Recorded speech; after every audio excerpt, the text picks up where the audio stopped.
Daniel chapter 7 opens with the four most bizarre prophetic creatures perhaps of all time. Four beasts, some with wings, some with multiple heads.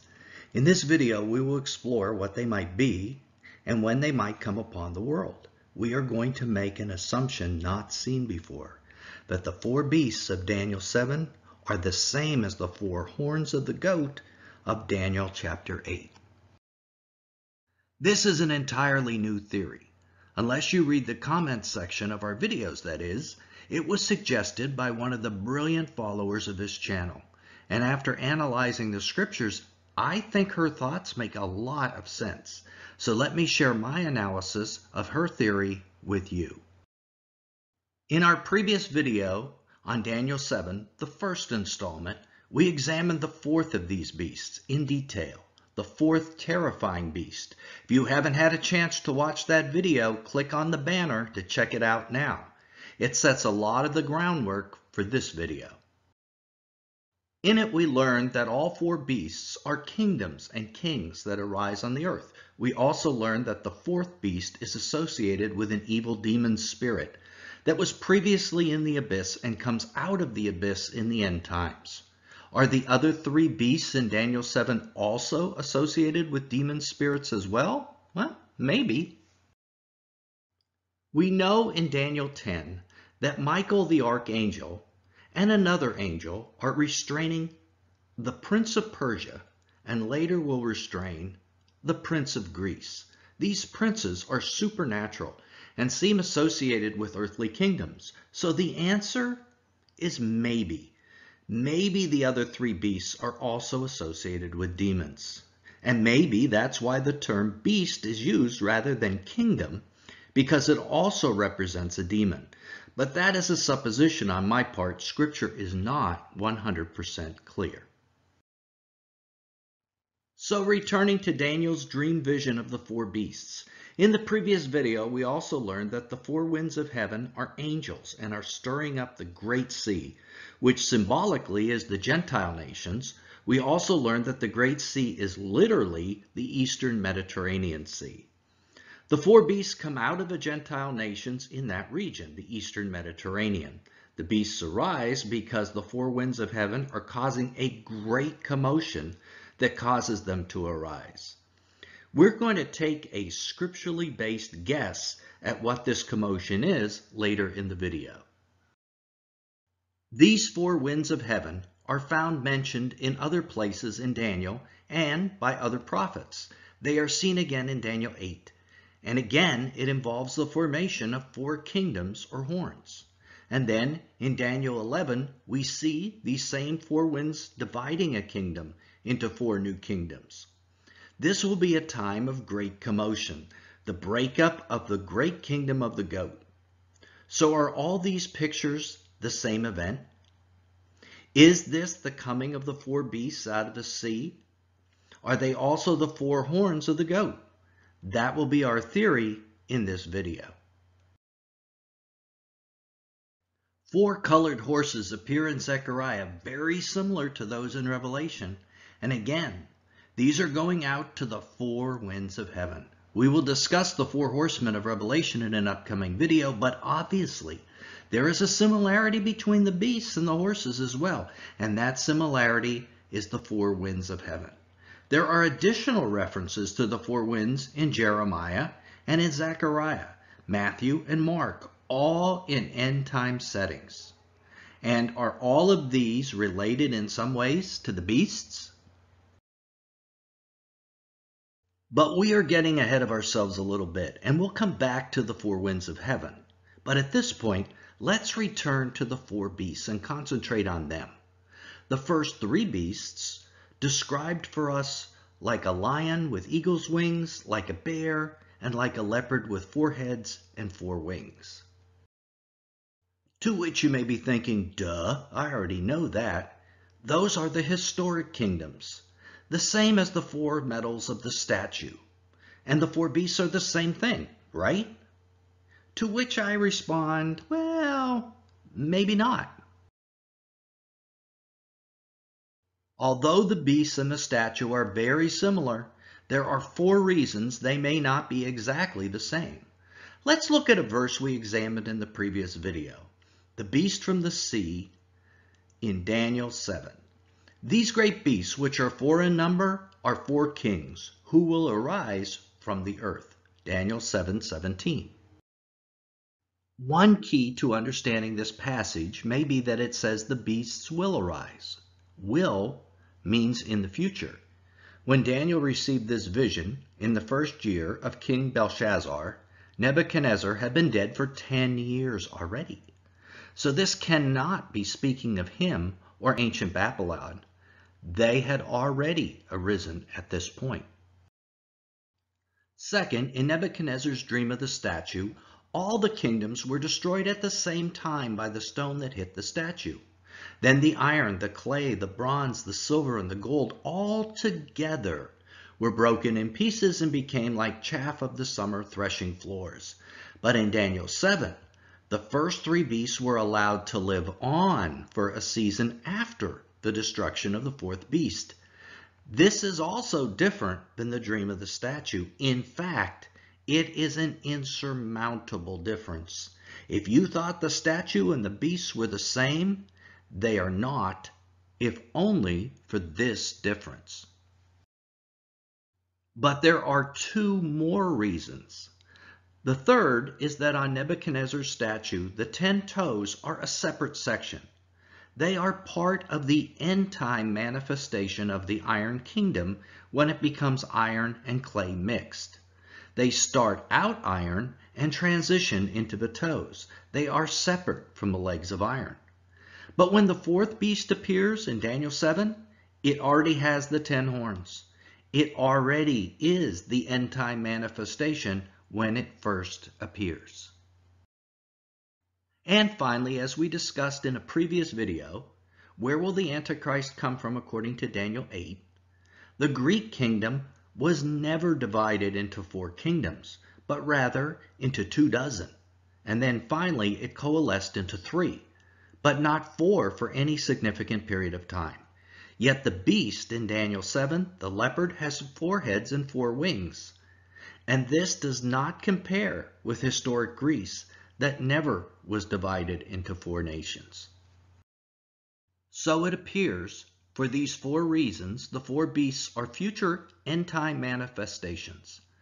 I know the majority of our viewers haven't realized this, but that is what the scripture seems to imply. But if that is so, then who are they? Some who realize they are future kingdoms look at the names of the beasts and apply modern national symbols to them. When they hear lion, they think England. Some see the eagle's wings and think America, and others hear the bear and think Russia. But that is not really a biblical method. We have already seen the beasts come out of the eastern part of the Mediterranean Sea, and none of these nations do. We need to see what the Bible tells us about what these names might mean. As we've mentioned, there are great similarities between the statues, kingdoms of gold, silver, and bronze, and what we are told about the lion, the bear, and the leopard. Let's look at those similarities. Maybe that will give us a clue as to who these nations might be in the future. The lion with eagle's wings sure sounds like Nebuchadnezzar, who was called a lion in Jeremiah 4:7, and his horses like eagle's wings in verse 13 of that exact same passage. Also, we see that this beast has his beast mind taken away from him, and he's given a man's mind. This is similar to Daniel 4, where Nebuchadnezzar's pride led him to becoming mad and acting like a beast for 7 years until he repented. Then he was restored to a man's mind. As I said, these things related to Babylon and Nebuchadnezzar are incredibly similar to what we read about the lion with eagle's wings. If we hadn't just proven the beasts are end-time related, we'd have to conclude that this one is Babylon. The bear is lifted up on one side. This means it has 2 sides. It is a divided kingdom, and one side is stronger than the other. For those assuming that this might be Russia, This seems to be a problem. Russia is not a divided nation with a stronger side, but the Medo-Persian Empire of the past was a joint kingdom just like that. Again, this looks a lot like that ancient kingdom. The leopard is given dominion in Daniel chapter 7. This is parallel to the bronze kingdom ruling the whole earth in Daniel 2. And the fourth terrifying beast has teeth of iron, just like the fourth kingdom is iron. And it crushes and tramples with its feet, just as the fourth kingdom crushes and pulverizes the kingdoms that went before it in Daniel 2. And finally, the kingdoms are presented in the exact same order. The one like Babylon first, the one like Persia second, and the one like Greece third, etc. And I think that word like is super important in this passage. And it's the word most scholars have overlooked. If Babylon is the lion with eagle's wings, then the first beast is like it, but not exactly the same. This only reinforces what we've been saying about the four beasts being end-time manifestations of the earlier kingdoms. The first beast is like Babylon, the second is like Persia, and the third is like Greece. How are they like these previous empires? That is the question. Might they exist on the same approximate piece of land? That seems highly likely.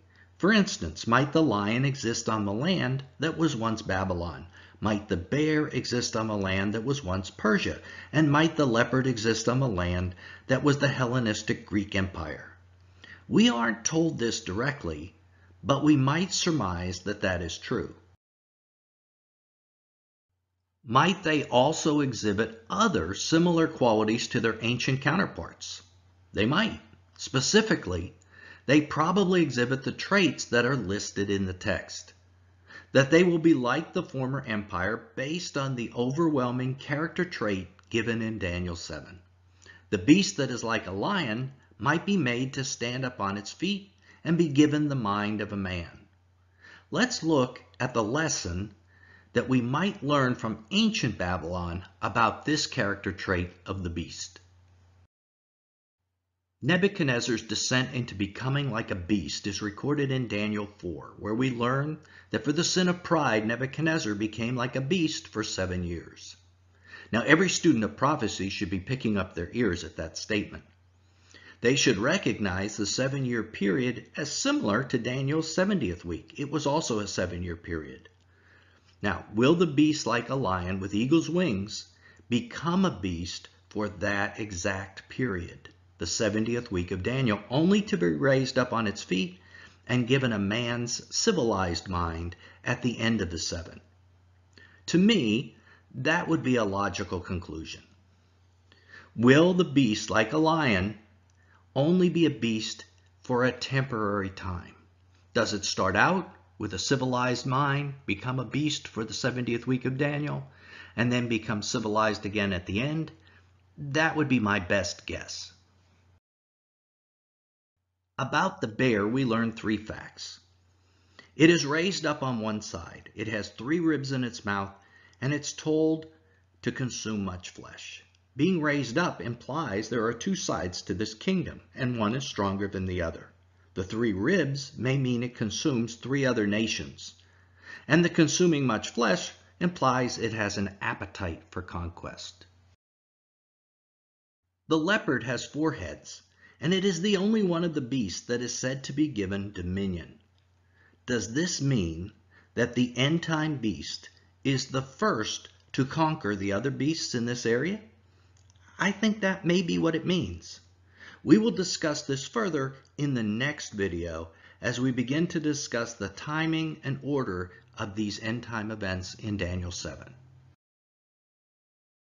And after the first 3 beasts arise, we are introduced to the 4th beast. After this, I saw in the night visions, and behold, a 4th beast, terrifying and dreadful, and exceedingly strong. It had great iron teeth. It devoured and broke in pieces and stamped what was left with its feet. It was different from all the other beasts that went before it, and it had 10 horns. The mouth, feet, and horns of this 10th beast are its identifying features. We know from Revelation 13 that the 4th beast has the mouth of a lion, and that's where the teeth are, the iron teeth. For a nation has come up against my land, powerful and beyond number. Its teeth are lion's teeth, and it has the fangs of a lioness, Joel 1:6. The 4th beast also has the feet of a bear that stamps and tramples what the mouth doesn't consume. And of course the claws, we find out, are made of Greek kingdom bronze. So the strength of the final 4th beast comes from these 3 constituent parts of its empire. And these elements may be focused on Israel. When they, Israel, had grazed, they became full. They were filled, and their heart was lifted up. Therefore they forgot me. So I am to them like a lion.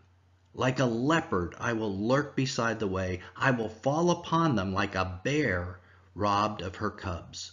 Hosea 13:6-8. Again, like a lion, like a bear, and like a leopard. Let's take a moment here to review what we've uncovered so far. The winds of heaven will stir up the Gentile nations to bring forth these 4 end-time kingdoms. And we gave 4 reasons that they will be end-time kingdoms, not Babylon, Persia, or Greece. These end-time kingdoms will be like the ancient kingdoms of Daniel's statue in several important ways. That may include their geographical footprint and certain characteristics. Now that we understand these things, let's try to apply them by figuring out the order of end-time events. The key to this order of events is the very next chapter, Daniel 8. After Daniel received the prophecy of Daniel 7, he became sick, and he didn't understand it at all. That is the position many of us are in right now, not completely understanding the 4 beasts we just looked at. So 2 years after Daniel's vision of the 4 beasts, God gave Daniel a second vision, after that which appeared first. In other words, to explain what the first vision was about. And it shares many common elements: the little horn, 4 kingdoms, and in this case, a very specific reference that it's end-time related. However, it begins with 2 very different animals, a ram and a goat. Now, a vast majority of the church assumes these 2 animals are the same as 2 of the 4 beasts, the bear and the leopard, and also the same as 2 of the 4 kingdoms of the statue, Persia and Greece. But think about that for a moment. If God's purpose of this vision in Daniel 8 is to clarify the 4 beasts, adding 2 more symbols, 2 more types of animals, does nothing to clarify. It just makes it more complex. Also, where are the other 2 beasts? The one like a lion that starts things off, and the most important one, the 4th terrifying beast. No, none of that makes any sense at all. For it to make sense, these 2 animals, the ram and the goat, must be different from the 4 beasts of Daniel 7. In fact, in my opinion, they are precursors of those 4 beasts. If you want a more complete answer to why these 2 animals aren't Persia and Greece, and why this prophecy in Daniel 8 is not about Alexander the Great, click on the banner to watch our most popular video, which provides all the answers why this is an end-time prophecy, showing there are 7 historical reasons it is not historic, and 3 direct pronouncements of an angel showing that it is an end-time prophecy. If you are interested in completing the understanding of why the 4 beasts are 4 horns, then keep watching for an abbreviated explanation of these things. So Daniel 8 and its vision was given to Daniel by the angel Gabriel to answer 4 important questions for him and for us. Number 1, when do the 4 beasts emerge? Number 2, What events take place before the four beasts? Number 3, where exactly does the little horn come from? And number 4, what takes place after the little horn comes forth? Let's look at them one at a time. When do the four beasts come forth? In Daniel 7, we saw that there were 4 reasons that it's the end times. In Daniel 8, however, God doesn't want to leave that to chance. He wants to make it perfectly clear, so he communicates it in plain language via his angel. In fact, someone in the appearance of a man, who is probably Jesus himself, commands Gabriel to make Daniel understand. Gabriel, make this man understand the vision. Gabriel then proceeds to tell Daniel 3 times in clear language, not in images or symbols, that the vision of the ram and the goat is about the end times, the final indignation, or the appointed time of the end. What could be more clear? Yet, as you know, this is not clear to most Christians even today. This is because the book of Daniel was sealed until just recently. And as we said earlier, it makes no sense at all that the ram and goat are 2 of the 4 beasts of Daniel 7. Why would God confuse Daniel by giving them different names? And why would he ignore 2 of the other 4 beasts, especially the most important one, the 4th beast? No, none of that makes any sense. Rather, the ram and the goat are the precursor nations of the 4 beasts. They are what come before them. And the events pictured are what the 4 beasts of Daniel 7 come out of. Let us show you why that is. In Daniel 8, the angel Gabriel tells Daniel directly that the ram is the king of the Medes and the Persians, which is located where Iran is located today, and that the goat is Yevan, which is the area of Greece and western Turkey today. In the previous mentioned video, where the Antichrist will come from according to Daniel 8, we support the case of what end-time nations these are. However, regardless of our opinions, a nation occupying the current landmass held by Iran, the ram, in this vision, will be overcome by a nation based out of the Istanbul area, probably also including Turkey, Greece, and the Balkans. At this point, the goat has a single prominent horn. It is a single kingdom with a single leader. Scripture tells us that this goat kingdom and its leader became exceedingly great. What would happen in today's world if a Middle Eastern power overcame Iran and became exceedingly great? That's right, I think I heard you say it. The superpowers or the UN would break it up. And that is exactly what we are told happens in Scripture. The goat kingdom is broken up into 4 smaller, weaker kingdoms. And this is the point of the story where the 4 beasts enter. In my opinion, the 4 beasts are the 4 horns of the goat. And let me prove that to you. Scripture interprets Scripture. First, there are 4 of them, just like the 4 beasts. Second, they come up toward the 4 winds of heaven, just as in Daniel 7.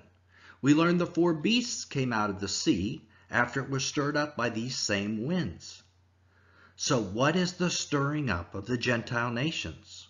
Why, in my opinion, it's the war between the ram and the goat, and then the breakup of the kingdom of the goat.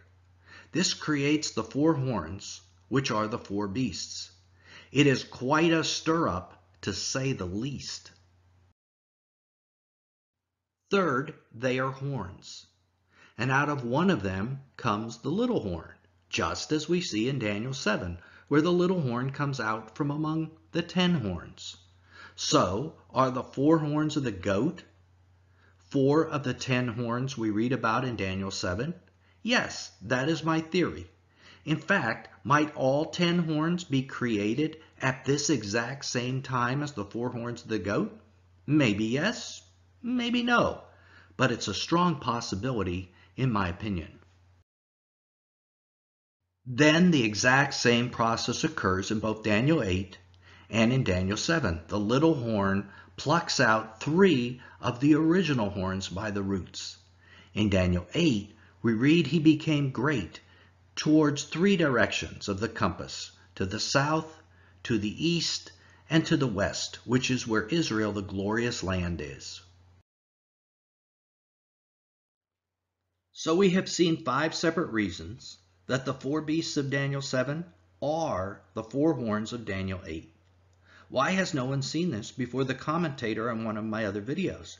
Well, frankly, because the book of Daniel was sealed until the end times, I didn't see it either. So let's review these reasons. First, they are both groups of 4 end-time kingdoms. Daniel 7 implies their end time, and Daniel 8 says it directly. Second, they are each 4 in number, unlike the goat and the ram, which are just 2 in number. Third, their coming up is related to the 4 winds of heaven in both chapters. Fourth, both chapters speak of the coming of the little horn or Antichrist as from amongst the horns. And fifth, both chapters explain that after the rising of a little horn, he plucks out 3 of the original horns by the roots, to the directions of the south, the east, and the west. Are these 3 horns the first 3 beasts of Daniel 7 and the other 3 horns of the goat in Daniel 8? I believe they are. That is why the 4th terrifying beast is a composite of the other 3, which Revelation 13 tells us about. It is a leopard, has the mouth of a lion, and the feet of a bear.